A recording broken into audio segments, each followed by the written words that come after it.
could either dodge it or just lose to it. And he was fine with that. And Brad was just like, no, that's absolutely wrong, you know? Well, we're going to see who's right now. It's a duress targeting Brad Nelson from Jared Boettcher. We got a Swamp, a Godless Shrine, and an Urborg. Those cards cannot be selected. Neither can the Desecration Demon or the Obsidian, but the Thoughtseize and the Hero's Downfall can, and we'll see what Jared wants to take. This is a really good hand from Brad, too. His hand is pretty good. Yeah, just missing the second white source, but you got to imagine by turn 5 he's going to find it. You know, he has 5 draw steps. I got a feeling he's going to take Thoughtseize. I'm guessing, yeah. Yeah, I mean, it's like you could take the Downfall, but Thoughtseize is going to be able to get whatever the Downfall could anyway. Godless Shrine going to pass the turn back over to Boettcher. Boettcher draws a copy of Gray Merchant, going to play a Swamp and kick it back over to Nelson, who will draw a card. It's a second Urborg. I believe that I am responsible for that second Urborg. So, sorry, Brad. Yeah, we'll see if he wants to play one this turn or not. He's going to play a Pack Rat and pass the turn back, put Boettcher to the test right away. Yeah, knowing that Jared has Nightveil Spectre in his deck, playing Urborg is kind of dangerous because if his third land is a Mutavault, then he just gets to play Nightveil Spectre for free, essentially, so. It's a Sign in Blood here from Boettcher. It looks like he picked up Desecration Demon and a Swamp. He does play the Swamp before passing the turn back over to Nelson, who will play an Urborg and pass the turn back. Brad does have a 4th land, but it's not the right one to play. It's a backup Urborg. A Temple of Deceit here from Boettcher. He's almost certainly cursing me right now. Yeah. Blame Jerry. Boettcher will scry. He will take a look at the top card, decide where he wants it to go. I think we might see him play that Nightveil Spectre in just a moment. We saw Nightveil Spectre be pretty powerful in mirror matches earlier, that time in the mono blue matchup, but this one, it is just as good, if not better, but there is more removal, so it is tougher to connect with one, but still very, very powerful card. Boettcher deep in the tank on this scry. Not sure what he's looking at, but he does decide to keep it on top. Doesn't even play the Spectre, just passes the turn back. Nelson did draw a land, that's important. It's a copy of Warzov's Guildgate, and that's the second white source as well. Yeah, I actually thought the card on top might be a Thoughtseize to try and protect a Spectre, and that's what it was. So it all makes sense now. Take a look at the grip. Jared will see the second Urborg. Might get a chuckle out of that, we'll see. Along with an Obsidian, Desecration Demon, Hero's Downfall, and Bile-Blight. Yeah, so a few options here. You could take one of the threats. You know that Obsidian could potentially come down next turn. If Jared doesn't have a Hero's Downfall, that's going to be tough to deal with. And it is very worth it to, you know, play your second Urborg to cast that Obsidian, for sure. And his previous plan might have been to take a removal spell and play Nightveil Spectre, but since he knows that Brad has 2 removal spells, maybe that's not worth it. And Brad immediately is going to Bile-Blight that. And he will draw his card this turn. It's a copy of Caves of Kolios. So the 5th land would have been on time. Yep. He will drop the Caves. And now it's time for a Desecration Demon. So we'll see if Boettcher has an answer to the 6/6 flyer. Jared will draw a card. He draws a copy of Underworld Connections. Boettcher has 3 of those in his main deck where Brad only has 2. Correct. How many Sign in Bloods does Jared have? 2? Jared has 2 Sign in Bloods. And Brad has none. Gotcha. So Underworld Connections is going to come into play for Boettcher. He's going to activate this right away. Draws a copy of Watergrave, put that into play, tapped, and pass the turn back. He's at 15 now. He's going to go down to 9 in a second. Nelson's going to play a Temple of Silence. The top card is going to go to the bottom. Here's your attack. Boettcher's going to go down to 9. But Boettcher knows the contents of Nelson's hand. He knows he has nothing else. So all Nelson can do is pass the turn back to the reigning Rookie of the Year. He does have 5 lands in play, but he's having a bit of mana issues, it seems, right now. Yeah, I mean, this is basically the spot you want to be in if you're Brad. It would have been perfect if he had some sort of follow-up threat, but like this is the best way to beat Connections, is force them to take a turn off from killing your creatures, to play Connections and draw a card, and then deal them big chunks of damage to make their Connections ineffectual. Now, obviously, Gray Merchant is the perfect follow-up to that, give you some more life points, some more breathing room, some more cards off Underworld Connections, but what Brad needs here is another threat, like Obsidian getting Thoughtseize was huge.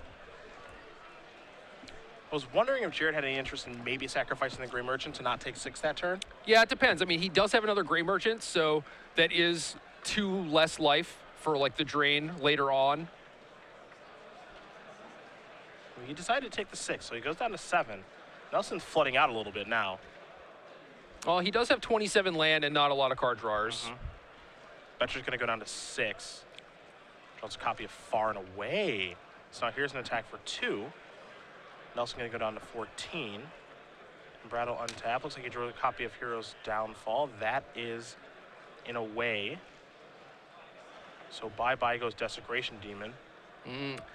That was kind of tricky too. Like Jared gave Brad the opportunity to draw Mutavault potentially, and sack that to the Edict. So it could have definitely worked out poorly for him. It could have.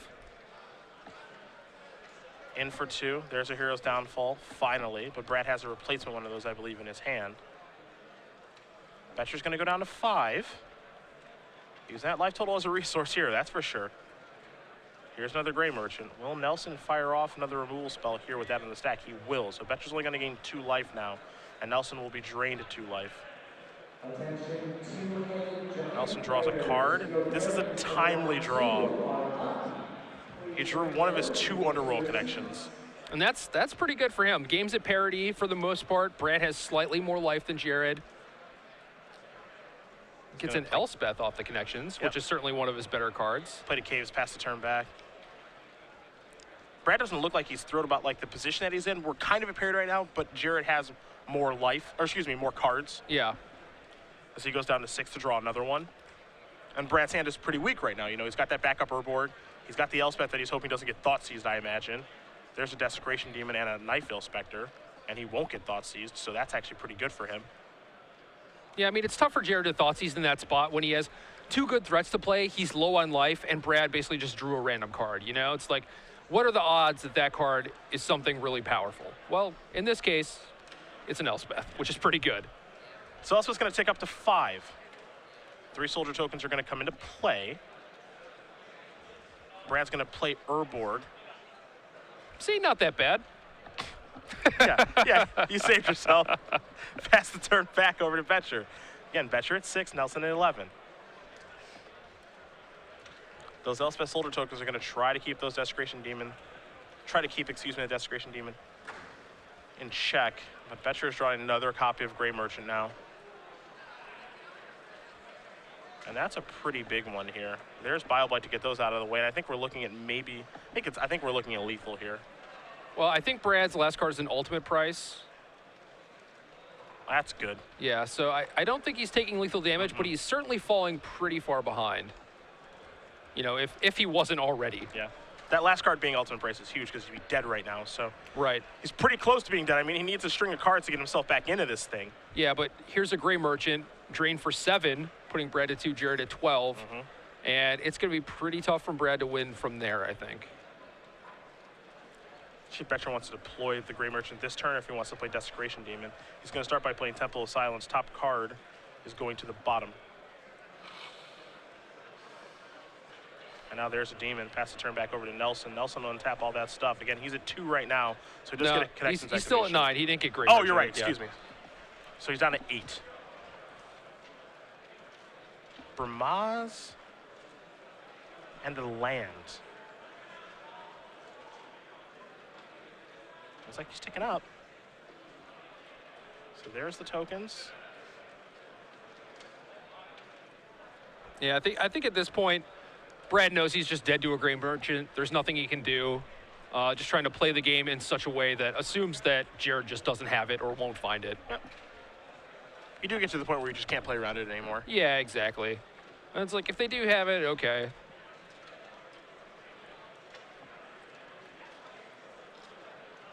See what Jared wants to do this turn. Yeah, he's just going to play the Gray Merchant. And that's going to do it. So, Jared Boettcher, our reigning Rookie of the Year, number 7 on our Open Series leaderboard here for Season 3, is up a game here over Brad Nelson. Black-Blue Devotion up over a Black-White mid-range. We'll take a look at the sideboards. You've got Nelson's in front of you.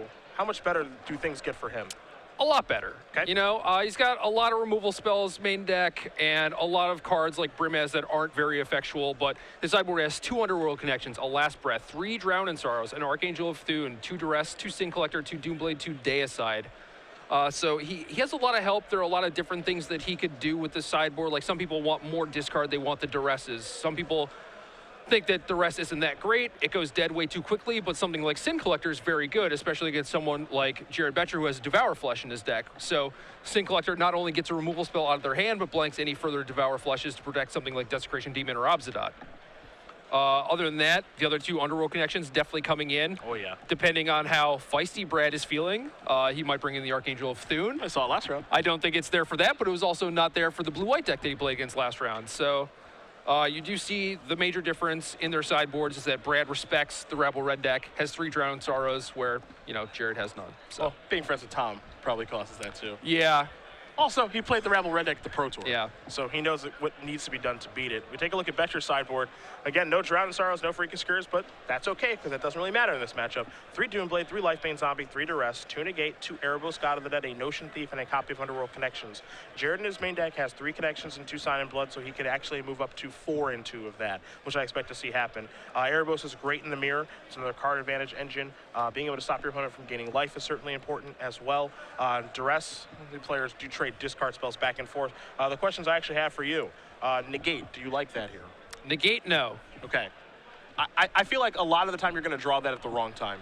It's going to be kind of a break. There's also that issue, but also, like, you very much want to be keeping pace with what your opponent is doing, and that means basically tapping out every single turn. You don't really have that luxury of keeping open 2 mana, and it is super weak against Thoughtseize, both in that they can take it with Thoughtseize, but also if they know about it, they don't have to walk into it. Okay. Do you like Notion Thief? Not really. I mean, Too cute? it is super cute. It's like you might get them the first time, and then from then on, they just have to, they don't get the option to connections on their turn, which is, it's okay, but I don't think it's worth a card. Okay. Okay. Well, it'll be pretty straightforward then. Duresses, Erebos, and Underworld Connections, I imagine will be the 6 cards that we do. I mean, I like Lifebane Zombie too. Brad has Obsidian. Yeah, that's true. Now, he doesn't have Blood Baron, but you don't know if Jared knows that. Right. I mean, Brad's been writing about this. I'm not sure how much content Jared reads or whether or not he just does his own thing or whatever, but Brad has been very vocal and out there about his list and like how it has gotten to the point that it is. And Yeah, it's Bramaz, too. yeah. Yeah. Well, he does. I know that Brad changes up whether or not he has Brimaz depending on like player draw. Like he's gonna do whatever he can to not get Lifebane Zombie. All right, well, let's see what happens here between these 2 great players. New Brad and old Brad. Did old Brad ever wear a hat like that? No. Never did. Brad has beautiful hair. He likes to show Brad that actually off. does have really good hair. Yeah, it's not bad. I know we talk about Reed's hair a lot and Kibler's hair, but Brad's got good hair. Yeah. Todd's got good hair, too. You're just jealous. Well, my hair sucks. Well, yeah, So- that's what I'm saying. Yeah, I am kind of jealous of people who have good hair. I imagine that Jared has good hair, but he hides it. Yeah, we never get to see. I actually don't know the last time I saw Jared without the hat on. I'm sure there's maybe been some downtime here and there where he relaxes, takes off the hat. Maybe not, though. Yeah, maybe it's all business always. What if he just has a mullet hanging out under there? We don't know. Yeah, I don't know. Yeah, now that I'm thinking about it, I don't think I've ever seen him without the hat. Yeah, He could have like horns under there. I would have no idea. could be like Hellboy. Yeah, Could be anything, or it could just be hair under there. maybe there's a Pikachu under there. Who knows? Maybe that's how he wins. Yeah. There's a little Pokemon controlling him, or everything we're saying is false. It's tough to say. It's one or the other. Yep. That's certainly true. Definitely accurate. Do you think that things get more favorable for Brad after board? Like, do you think things swing his direction now? It's weird because I generally favor the black deck with the lowest mana curve. Okay. The matchup is very much about who gets ahead and who keeps that. And Brad's deck is a little on the slower end. He has all the stuff like Elspeth's, a lot of ETB tap lands, a decent amount of 3-drops. And Jared's deck is pretty lean, you know? And he has less lands, more spells. His top decks are going to be better if they trade discard like they did in game 1 where Brad recovered eventually, but it was a little too late, you know? So I think Jared is the slight favorite, but if it ever does get to a point where they're top decking, Brad can draw something like Obsidian or Elspeth and just run away from the game or run away with the game with it. But whereas Jared might draw something like Devour Flesh, you know, just like not super effectual. But Pretty quick mulligan there from Nelson, so we'll see if he can find a little something better here with 6 cards. Did his hand have 2 Urborgs? Is that why I he didn't mulligans? get a great look. Am I going to get yelled at after this match? I think you're going to get yelled at because of game 1. Yeah. So if it happens again, just the yelling will be more stern. The Urborg was fine that game. Why the second Urborg? It's one of the best dual lands when you have like Caves of Koilos and Mutavault in your deck. Okay. So like, also planes, you know? Sure. So it makes your stuff into a dual land. And Brad was like super skeptical, but he has 27 land. You can afford to draw a legendary copy of a land. And then even the way that game was playing out where he could have played another Urborg after he added mana with the first one, and then like sacked the old one, kept the new one, made 5 mana, cast Obsidian, and that would have been fine. That's worth it. And you run into those situations and it might kind of sting that you have to sacrifice your land to do that, but you're fine with it because every other time you draw Urborg, your mana base is so much better. Sure. There are certainly considerations to like helping your opponent. You saw Brad was a little reluctant to play it on turn 2, not wanting to turn on his opponent's Mutavault potentially. Brad does not look thrilled with his 6 cards. Yeah, it looks like Plains Mutavault. Ooh. Plains Mutavault. See, now Urborg would be great here. Just throwing that out there. Well, there's Bramaz off the top, and now here's an attack for 2. So Boettcher's going to go down to 18. Maybe Boettcher will play an Urborg. Then again, maybe not. Oh, there's a Caves. All right, he can function.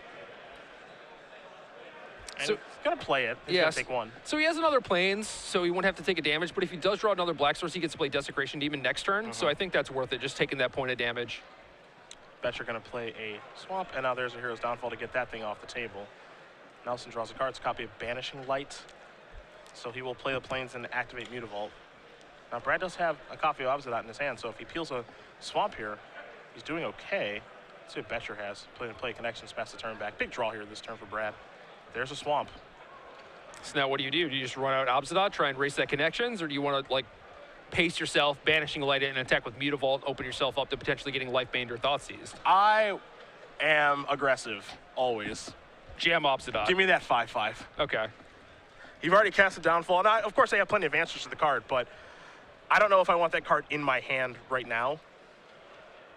Especially because, like, the way that Brad's playing this turn, like, now that he's thought so long about this, like, if Jared draws a Thoughtseize off the Connections Yeah. for his turn, he's 100% Thoughtseizing him. Yeah. So I think now that your turn has taken so long, and your turn wasn't like Banishing Light immediately, hit you with Mutavault, because if you do it immediately, it's like, I don't have anything else to do.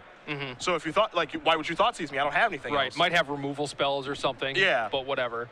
But now that he's thought so long about it, I think he has to play that so that he doesn't get Thoughtseized if he were to hold it. Yeah. I mean, maybe that's one of those situations where, like, you think on Jared's turn, if I'm going to draw a Black Source, what do I do then? Yeah. Yeah, it is pretty nice that he gets to play it. Jared doesn't have mana available for Hero's Downfall or Devour Flesh. Next turn, it'll come in on his upkeep, and he'll have that Mutavault available to play around Devour Flesh. So you basically make Jared have to have one of his other Hero's Downfalls. If he has it, good beats. Right. That's life. Yeah, I mean, if he does have it, you're probably not a favorite to win anyway, just because he has so many cards in his hand. Even if you use something like Banishing Light to kill Underworld Connections, he's still got a card out of it. Could very easily just play another one. So I definitely like Brad's line here, just getting aggressive, because you get to play Obsidian. You also have a follow-up in Desecration Demon. You still have that Mutavault. You have Banishing Light for any potential blocker. See, this is where if I'm Brad, and Brad I think is really, really good at this. He's really good at picking up body language. Yeah, Like, he knows. Jared's turn, that turn was like, all right, untap, crap. Activate Connections, like, look at my hand. It's just like, all right, like, I don't really have very much. Like, I definitely don't have a Downfall. Like, I think Brad picks up on that, and then obviously Jared taps out or whatever. Yeah. But now, like, Brad is just getting, like, hyper aggressive. He's like, all right, instead of Banishing Light, like, your Connections, like, okay, get your Nightveil Spectre out of the way. Yeah, Bash you with both my things. That's not where this game is going. Yeah. I'm removing your blocker, dealing you a bunch of damage. You see Jared at 3 life with the Obsidian looming. Yep. And Brad is, like, really, really good at picking up at body language. So I think that, I mean, Jared's turn, takes a little while there, but then he ends up just playing Nightveil Spectre. It's like, okay, it's, like, very clear that, like, you don't have the things necessary to beat the Obsidian. Yeah. Like, you've kind of made that apparent with, like, your body language. Yes, you have way more cards than me, and I'm on a mulligan, but, like, my best avenue to winning the game now is just, like, getting hyper aggressive, and hopefully, like, you don't work your way into the cards to get the job done. Yeah. You have a lot of cards, but do they do anything? Yeah. Are they the right cards? This is going to be a Gray Merchant, I think. Yeah, so it's going to be gain 4, lose 4. I think Brad just had another removal spell. Yeah, so that's going to come in. Boettcher's going to go down to 5. Yeah, there's Banishing Light, and that's it. So Brad, even though he mulliganed into a hand that he was not happy with, Plains Mutavault in essentially a mono black deck. gets the job done. Sometimes you just get aggressive. Hey, I mean, a couple favorable draw steps, but I mean, he has a lot of black sources in his deck. One Yeah. Urborg turns all that around, obviously. And that's why we play 2. And Nelson's able to tie things up here, and Boettcher and him will go to a third game. So pretty entertaining thus far. Yeah. In this Black Mirror match. And now, one thing, and I love watching this, especially when we have the great players on camera, is Brad is going back to his sideboard because things change quite a bit from being on the play and on the draw. Yeah. Talking with Brad earlier, he said that he likes Brimaz on the play because it gets under Lightbane Zombie, but on the draw, it's not so good.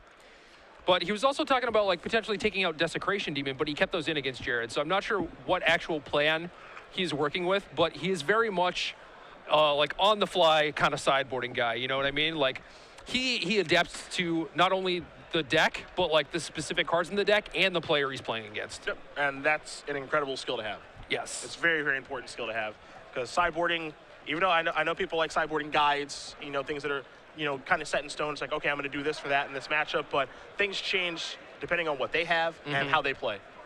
It definitely varies. So as these players do finish up sideboarding here and getting their 60 ready for game number 3, we will talk about our dual open weekend that is taking place September 27th and the 28th. We're in New Jersey next weekend for our Season 3 Invitational, and because Patrick Sullivan has a way with words as far as scheduling is concerned, since I can't get anything in Cleveland, we're going to go to New Jersey again the 27th and 28th. We'll also be in Indy, which is our old stomping grounds. Yep. Many moons ago. So we will have coverage from Matthiasson and Patrick Sullivan when we are in Edison, New Jersey.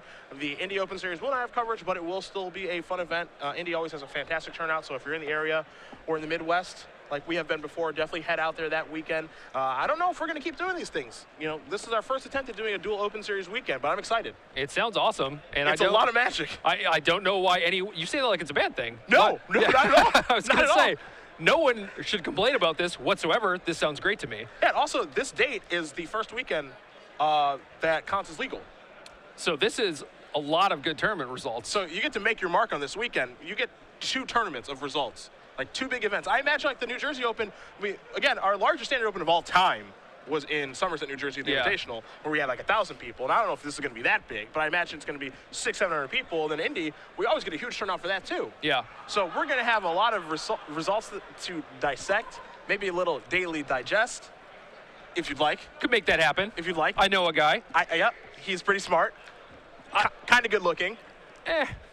Some would say. I clean up all right. But Tough to say. I would expect each of these tournaments to hit the 500 mark. Easy. And then anything past that is just gravy. But like you have 2 500-man tournaments right after a set is released. You got to imagine something good is going to come out of that. You know, some sweet decks. Oh, yeah. We're going to have plenty of results. It's going to be a really, really fun weekend. Again, coverage in New Jersey brought to you by SCG Live we've got Patrick Sullivan and Matthiasson. I'm off that weekend, so I'll just have my feet up watching people play Magic. And maybe even I'll dabble that weekend. I mean, you could certainly go play. That's far from Seattle, and I don't really get a lot of weekends off, so stop enticing me. So we both lived in Indy. We both lived in Seattle. I just noticed that I'm following you everywhere. Well, I know good places to live. Yeah. There it is. Well, the thing is, you can't really follow me past Seattle because I'm never leaving. Okay, that's fair. So unless you, me neither. Maybe I move back to Cleveland at some point, but that would be like rather unlikely. Well, I'm not going there. I didn't think so. So that's where we break off until you do move there. Okay. When Cleveland becomes the feature of American Magic again. Well, you don't even live in Cleveland, right? You live in like Strongtown? It's Strongsville. Muscleville? Bicepburg, actually. Yeah, Bicepburg. That's the good one. It's a great city. It really is. And I'm actually going there after this weekend. I'm going to go see the parental units. Cool. I like your parents. You know, I like my parents too. I would hope so. They do okay. They leave me alone and let me play Magic during my adolescence. Yeah. And I appreciate that. Boettcher is on the play. He doesn't. That is. Well, okay. Neither of them I thought look he was happy. going to mulligan. Like, the way he kept his hand, I thought he was going to mulligan for sure. I guess all thought sees you. Whatever. Bioblight, Price, Devour Flesh, 4 lands. This is the I don't want to lose to Pack Rat or Nightfall Spectre. Yeah, but Scryland, the temple's there. Could be an Underworld Connections somewhere in Double white. Future. Double white also. Only has 1 Urborg. So far, so good. Please let his first draw step be Urborg. Please let it be Urborg. I hope he gets his Scryed away. That's what I hope. This is this feels like an auto keep, like on the draw against this matchup almost every time. From Brad's side? Yeah. Yeah, I mean, you can argue against it, certainly, but, you know, like ultimately you do want some sort of card drawer. Ooh. That's interesting. I was going to ask you. Yeah, so ultimately you want some sort of card drawer or some sort of threat. Brad doesn't have that, and he did not scry on turn 1. I'm surprised. I actually am. He could have played Temple of Silence on one. He didn't. He's playing Orborg now, so he's got much larger plans. This means that Brahmas is not in his deck. It is not in his deck. I'll tell you that right now. It's not in his deck. Now, him playing an Urborg on 2 opens up. This is something you talked about game 1. Jared being able to play Mutavault to cast Nightfall Spectre, but he's just going to play Connections and pass the turn back. Yeah, and that's pretty reasonable when you see that Brad has like 3 black removal spells, you know. You know your Nightfall is just going to die. It might be nice to just get Connections out there. You didn't see any Banishing Lights or Deicides or anything in Brad's hand, so you got to imagine it's pretty safe. Brad going to play Connections of his own, pass the turn back, but Jared kind of has the initiative at this point since he got to play his Connections first, which means he gets to draw the first extra card this turn, assuming that he wants to. There's a second Mutavault. This is Nightfall Spectre, pass the turn back with Devour Flesh protection. You see Brad has a couple of those in his hand. He also has an ultimate price. Again, Nelson has not played his Temple yet. He's been holding on to that for some time. Which is wild. He's got a larger plan. Now, this actually is really interesting because now Brad is going to cast Devour Flesh, I think. Yeah. He's going to say, all right, Jared, what do you want to do? Do you want to activate your Mutavault and draw a card? Or do you just want to sack your Spectre? So Jared saw Bioblight, Devour Flesh, which Ultimate have price. both been cast, and Ultimate Price. Yep. So if you're Jared, you're like, oh, maybe he's out of removal. Maybe I should activate this Mutavault, keep this Spectre. Losing Mutavault here is like really important for a couple of reasons. 1, he doesn't get to draw a card. 2, he's down a land. And 3, he's down a Mutavault. Yeah. Yeah, this is a huge turn for Brad. Because I imagine he's going to Devour Flesh again, so now he gets to take care of that. Now he's ahead on lands. There's no Spectre to worry about, and there's 1 less Mutavault for him to worry about over the course of the game. Yeah, I mean, you gave Jared a bunch of life with your 2 Devour Flushes, but that was inevitable. That was going to happen anyway. Yeah, I don't think you care about that. Jared going to play a Swamp here. See if he's able to come back from that. I mean, it doesn't feel like a misstep at all. It's just, that's just a good turn from Brad. Right. Yeah, I mean, it's not even the worst thing for Jared because in order for Brad to play a second removal spell, he has to tap his Swamp with Underworld Connection. So it's not like Jared just missed drawing a card, like they both didn't draw a card. They're on parity. Jared is staring at an Erebos, and he's going to deploy that. And he's two devotion away from turning that on. Yeah, we saw also in his hand a Duress and another Nightveil Spectre. Nelson still has that Temple. I am very interested to see if this is going to come back to hurt him, that he never played this earlier in the game. Yeah, I don't know. Could have played that on turn 1. Yep. And he chose not to. Now, Brad has always been a huge proponent of playing Temple on turn 1 is not always correct. He actually believes that it's not correct like a high percentage of the time. And you see him, he's had that since the opening turn of the game, and he's playing it on turn 5. Yeah, I agree with him there, but his hand was very linear. You just had 3 removal spells. He could probably tell what he was digging for, Like, you want some sort of threat, some Underworld Connections, a creature, anything. But, like, what if you scry into another removal spell? Like, do you want to put that on top or bottom? Yeah, I don't know. I mean, I think it's bottom, but I'm not sure. Like, in that particular instance, let's say if on one of the earlier turns of the game, he would have scried into that Devour Flesh. Yeah. Does he keep that? It was huge for him. Yep. He's going to Thoughtseize here. He's going to see a Spectre, a Grey Merchant, and a Duress. If I were in Brad's shoes, I think you take the Spectre. Ultimate Price covers the Grey Merchant, and then makes it so you're not just getting hit with Erebos every single turn. Although, Jared does have that Duress, so. Yeah, Brad's hand right now, I believe, we know about the Ultimate Price and it's a Hero's Downfall. I believe that's it. Okay. So even if you get Duress, it's not the end of the world. He's going to take the Spectre. Pass the turn back. Boettcher's going to untap those 4 lands, draw a card. Neither player has drawn a card of Underworld Connections yet. It's super important in the mirror, and neither player's activated it yet. Yeah, like I was saying, it is very much about using your mana every turn to make sure that one of the other players does not get super far ahead of you. Here's a Duress. Brad obviously knew this was coming. He could have taken this if he wanted to. He chose not to. So Boettcher's going to see the Hero's Downfall and the Ultimate Price, and we'll see what card Jared wants to take.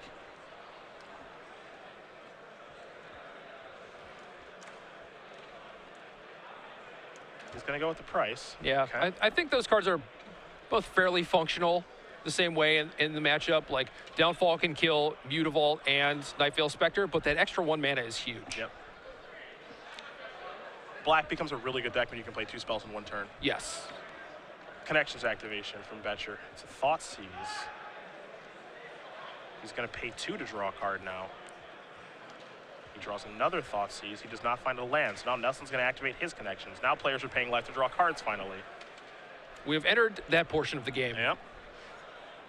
Brad will untap. He's got 5 lands. Draws a card. There's a temple. Take a look. See if he likes what he's looking at, as he can draw that card right away with Underworld Connections if he wants to.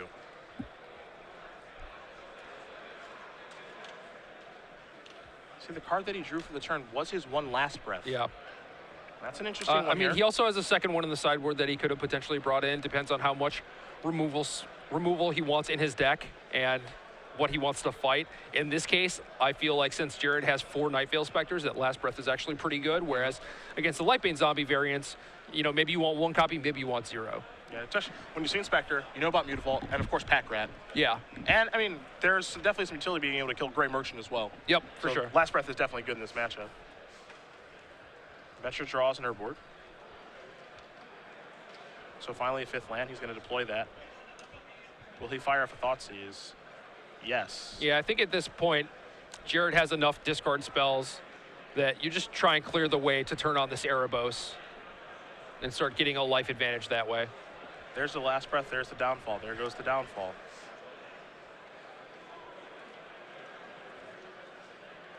This is a Lifebane Zombie.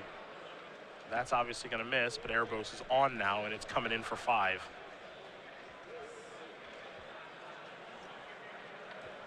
Will Brad maybe activate his Underworld Connections here to maybe try to find a removal spell? Yeah, I think you have to. You're going to activate the connections either way, so you might as well try and do that.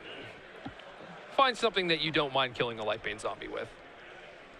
That'll, of course, shut off Erebos, so it wouldn't deal that 5 points of damage. And the damage adds up, especially when you know your opponent has Grey Merchant in their deck. Yeah, and plus that's 5 less cards that you can draw over the course of the game with Underworld Connections. Yep. And if you think about it in terms like that, it's like, yeah, I would like to draw 5 cards, for sure. Brad, deep in the tank, probably trying to figure out what can I draw in this situation. He also might be considering, honestly, chump blocking and Mutavault this turn. Yeah, that's entirely possible, but regardless, I think you draw a card first, give you more information, and then you make a play, you know?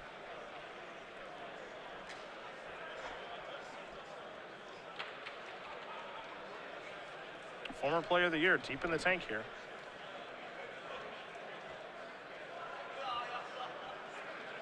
All right, he's going to take that damage. Activate Connections, draw a card. He drew another copy of Underworld Connections. Don't have a great look at the hand. But he did go down to 11.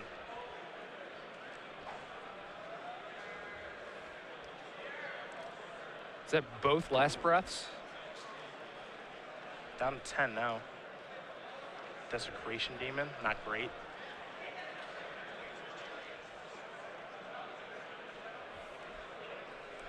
Really makes you wonder what he's considering on that turn before taking the damage.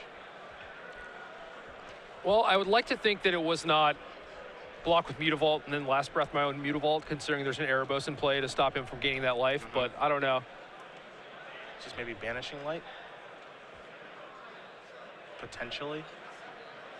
Okay, Yeah, it is a okay. Banishing Light instead of a Last Breath. That's pretty big. That is much better. Actually going to go down to 15 to draw a card. Bet will draw another card here.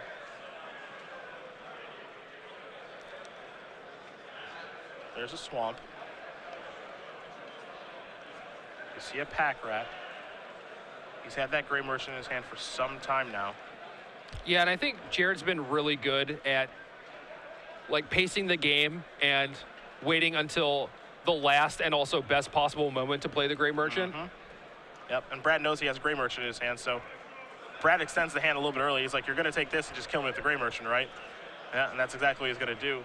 It's going to put him down to 1, but Brad, I think, knows he has no outs, so now he's going to concede the game. So Jared Boettcher is going to win this match over Brad Nelson. 2-1, Black-Blue Devotion taking down Black-White Midrange. Yeah, just the slightly leaner deck. And you saw once both players got into the Underworld Connections war that Jared was able to come out on top. I think he had more threats overall, and just like his mana curve was lower and just got to present more things per turn that Brad had to deal with. And Brad just kind of like drew a bunch of removal spells, but they didn't kill every single thing that Jared had.